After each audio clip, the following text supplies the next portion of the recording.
time, do what you're gonna do and just smile. You're gonna see it through. Your wings are gonna sprout and lift you off the ground.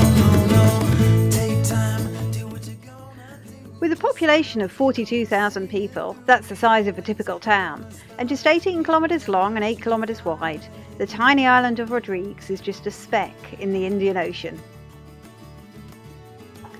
Follow us as we share our experiences on Rodrigues, this jewel in the southern Indian Ocean.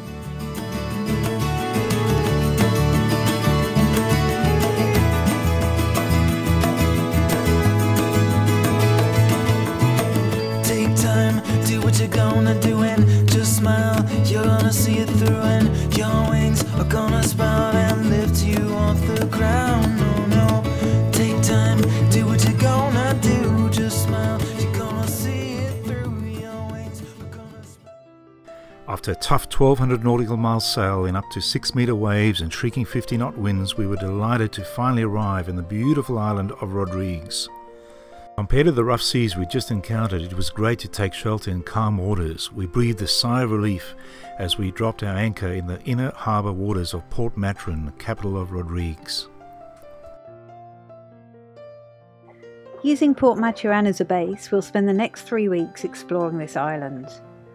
Port Mathurin is the economic centre of Rodrigues, as well as its judicial and administrative centre, and has a population of around 6,000 people. It was over 3 weeks since we'd last shopped for provisions in Ghana and the Maldives, and our supply of fresh fruits and vegetables had run out, so we were eager to visit the local market to replenish our supplies. Locals arrive early, even before sunrise, to have their pick of the best produce, and by 7 o'clock it was very busy.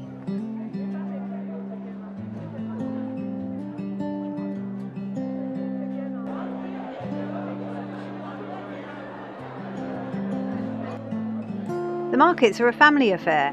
While vendors man their stalls, their children watch and play.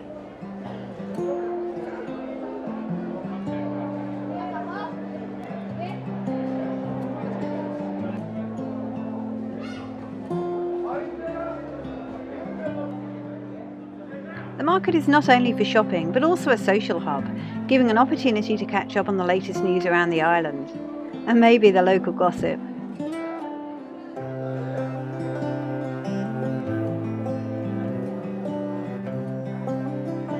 And also it's a place for young friends to share grand ideas with each other.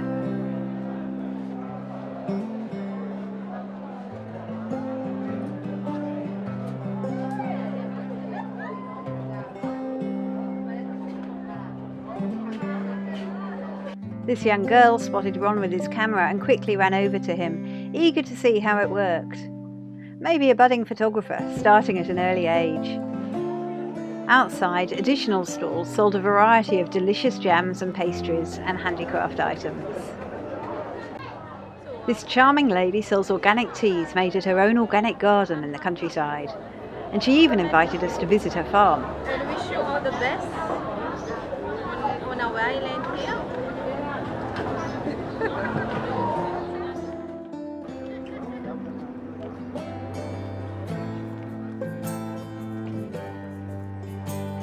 Teenagers who use market day to meet up would share a snack and flirt a bit before saying their goodbyes as well.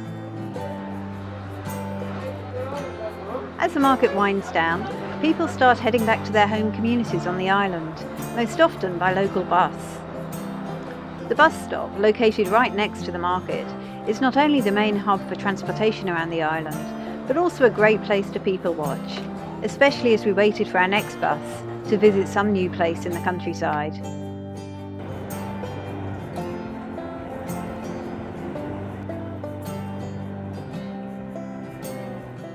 The bus service in Rodrigues runs well, with frequent services to key locations, cheap fares, friendly drivers, and even some positive happy thoughts painted on the outside of the bus. After reprovisioning, cleaning the boat and doing our laundry, it was time to explore the island, and one of our first places to visit was Point Cotton, located on the eastern shore of Rodrigues. While the bay itself was calm and peaceful, just around the corner waves crashed against the rocky shoreline with relentless power in a way that was mesmerising. To fully experience it, we braved the southeasterly trade winds and enjoyed an invigorating walk along the shoreline.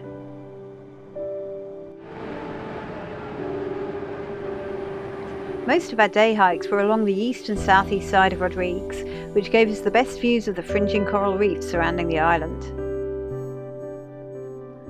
From Port Sud-Est, there's a great walk along several adjoining beaches, finishing at the small village of Petit Gravier.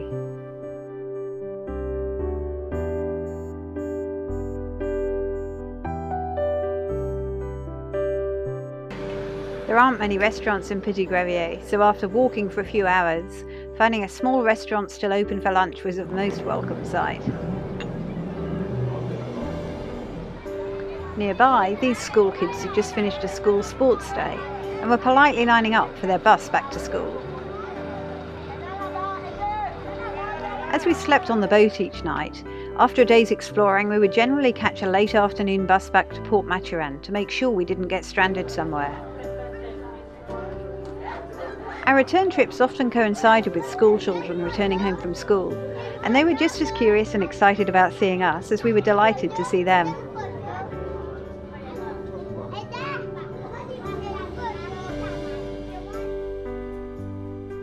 Another hike along the eastern coastline is from Mount Capri down to the beach area of Saint-François, seen in the distance.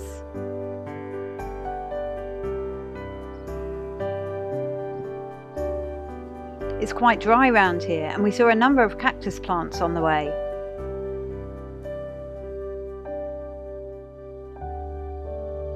I wouldn't want to slip on the uneven path and fall into those thorns.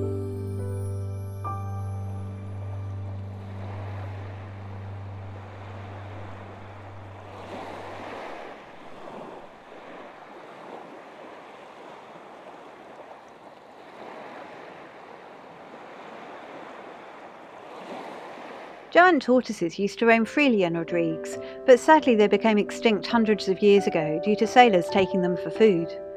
The tortoises at this wonderful sanctuary originate from the Seychelles, and their sanctuary here helps maintain the local biodiversity. The tortoises enjoy their heads being stroked, and although their thick shell looks extra tough, it's actually as sensitive as our fingernails, and they enjoy their shells being gently stroked too. This particular giant was the largest tortoise in the sanctuary and was well over 100 years old. With plenty of tortoises around, we all had a chance to stroke these lumbering, gentle giants, and also to see the breeding program in operation at this sanctuary. On that subject, but not part of the official program, not all the tortoises were interested in having their necks scratched.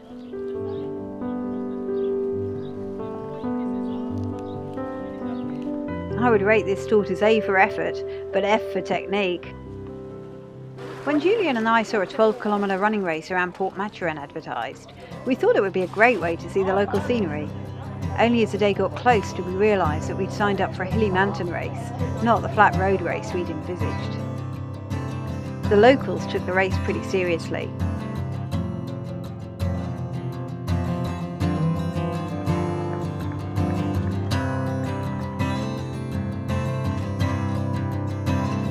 The winners completed the race in around 90 minutes. Of course, each racer picked up the pace for the last 100 metres of their run to cross the finish line in style, some looking decidedly more tired than the others. Special races were put on for the children, who also took it all pretty seriously.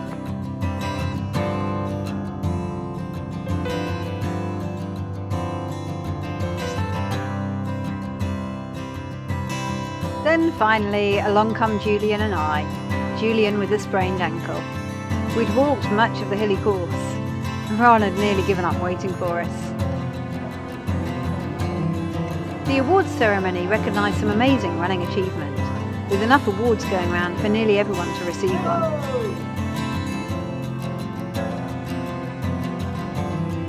Although the race was competitive, pitching friend against friend, it was all in good spirits, and once they were over the finish line, friends reunited and watched the awards together. I wonder, was it with some premonition of the race outcome that the podium winners were standing in the same order at the start of the race? Running is not just about fitness, but also about mental preparation.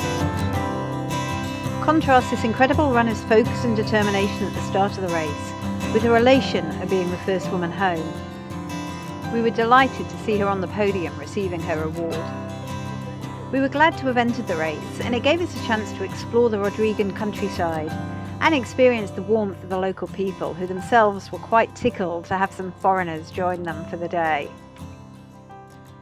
By now it's mid-June and we've been travelling together for over 4 months. As Colin's birthday approached, we planned a surprise lunch at his favourite restaurant, the excellent Hors de Frere, where by now we'd got to know the charming waitress. Everything on the menu is great, with my pick being traditional Rodrigues sausage. The birthday cake, made by Valerie, a local lady, was mouth-watering. I like the music too. Oh, lovely.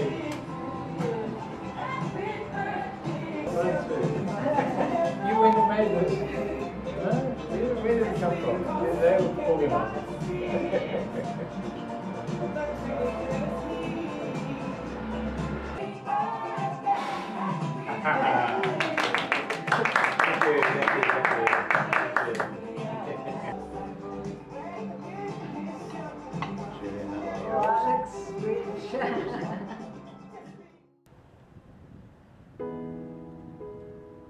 No visit to Rodrigues is complete without a walk in Grand Montagne Nature Reserve, with its hiking trails offering views, tranquility and natural beauty. The reserve preserves habitat for rare native species and threatened plants.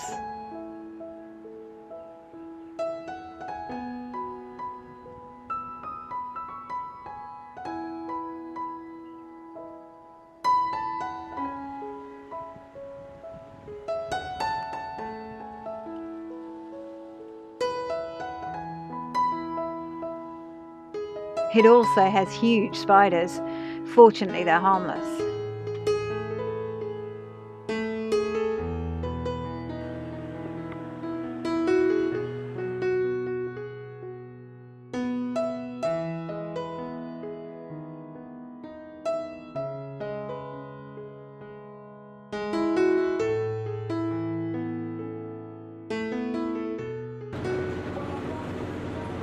As our time on Rodrigues was nearing an end, we made a last country walk around the viewpoint at Citron-Denis to admire the views and coastline once again.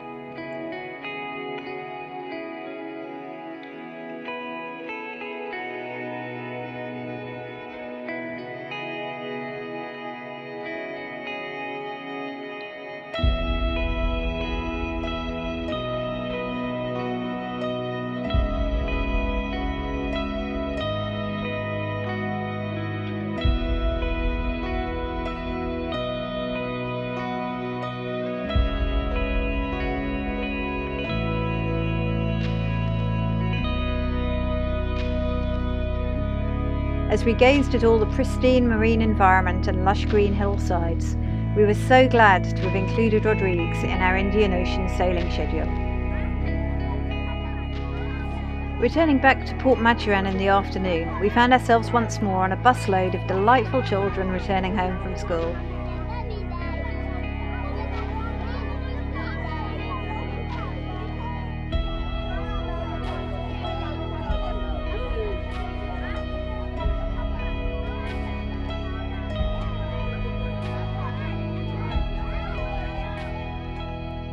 All too soon it was time to leave Rodrigues for our next destination, Mauritius, which is only a 4-day sail away.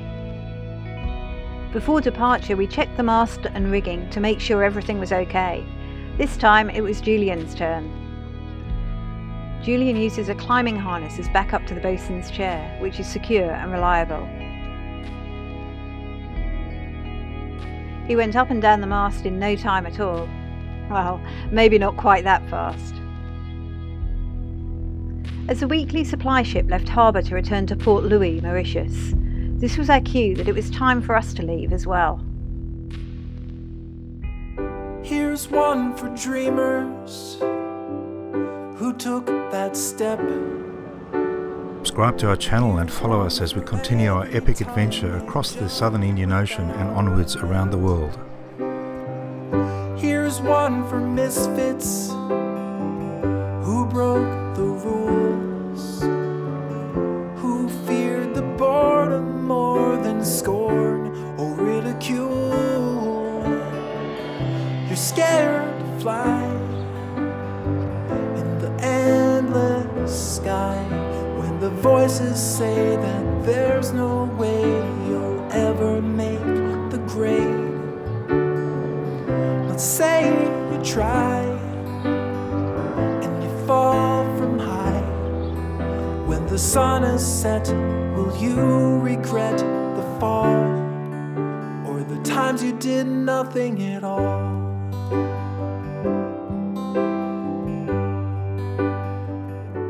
Thank you for watching. We hope you enjoyed this video. Feel free to subscribe and give us a thumbs up. And we also welcome your support on Patreon. For seeing beauty in the commonest of things. Here's one for passion without restraint.